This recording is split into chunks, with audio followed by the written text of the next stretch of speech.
Noah's New Phone, a story about using technology for good.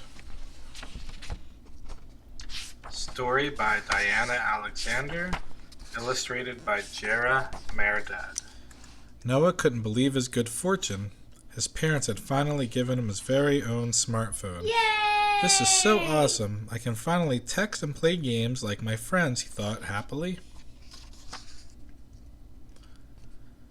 Every day he woke up excited to hear his phone's alarm.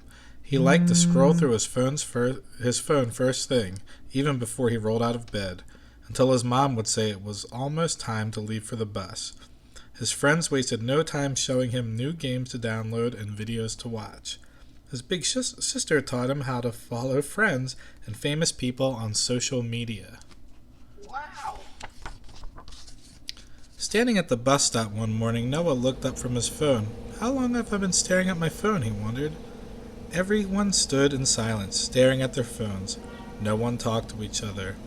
A sense of uneasiness prickled at his chest. When was the last time they talked to each other at the bus stop? What was happening to everyone? They looked different. Do I look different? Am I different now that I have a phone? He thought, puzzled. Noah thought about the past few weeks. He was surprised to realize that his phone had already changed his life. It had changed his free time. It had changed his relationships.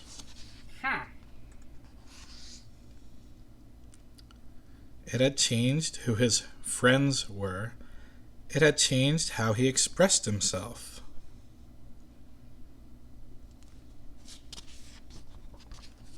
He used to laugh out loud with his friends, not just LOL by himself.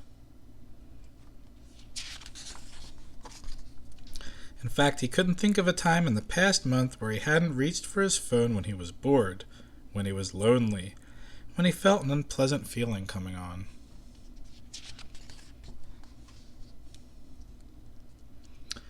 It reminded him of his favorite blanket when he was a little boy. Mama. Was his phone just a big kid pacifier?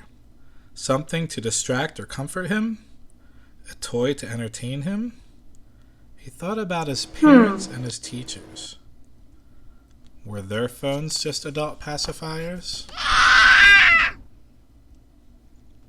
As the bus pulled up to the prickle in his chest became stronger.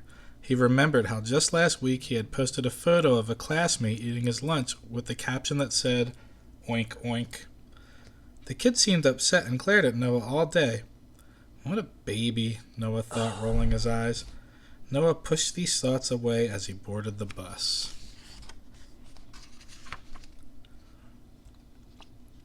Staring down at his phone, Noah began drinking from his water bottle. He was so distracted, he didn't notice when the bottle started leaking onto his pants. When he got up to exit the bus, an older kid laughed and pointed out that his pants were wet. Noah quickly covered the front of his pants with his backpack. Oh, man. When he got to class, he hastily put his backpack down and scooted close to his desk, hoping that no one else would notice his wet pants. Within the hour, his pants were dry and the incident was forgotten. Lunchtime arrived, and he walked into the cafeteria. He felt an odd knot in his chest and his stomach as he looked around. Noah realized most of the other kids were staring at him. Turning around, he saw several kids at different tables laughing and pointing at him. Confused and uneasy, he paid for his lunch and sat down at his usual table.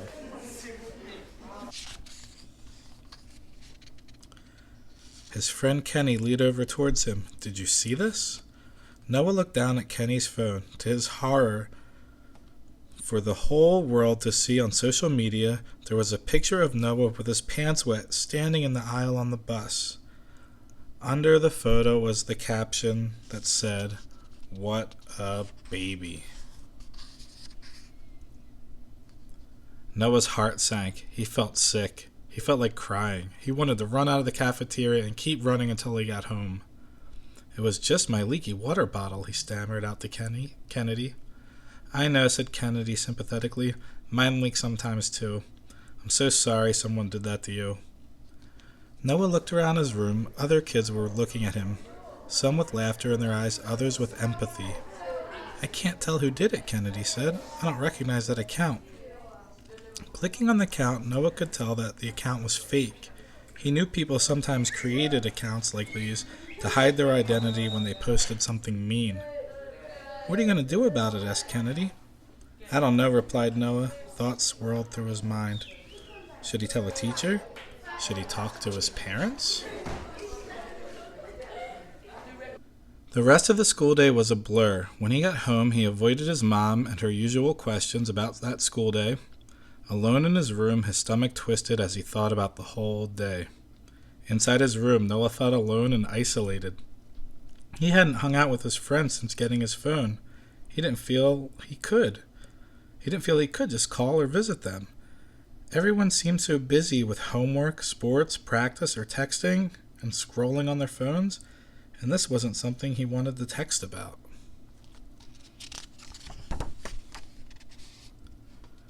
Noah thought about how he and his friends just stared at their phones every day before and after school. He realized that he stared at his phone between bits of homework, after dinner, and even in bed. Now he was the target of someone's joke. By the time dinner started, however, Noah was angry. He felt betrayed, as if a cherished pet had suddenly bit him. Was this all the phones and tablets were good for? Did he want to get rid of his phone? No. But there had to be something more to this technology. Something better. Noah's mom noticed how quiet he was being. She asked, "What's the matter?" The whole story came tumbling out. All the kids staring creepily at their phones, the water bottle, the photo, the horrible lunchtime. The more he talked, the angrier Dad looked, and the more sympathetic Mom became. Noah's parents were kind enough to not mention right at this moment the trouble he had gotten into last week when he posted another kid's picture. Mom got up and put her arms around Noah. "What do you want to do about this?" Dad asked.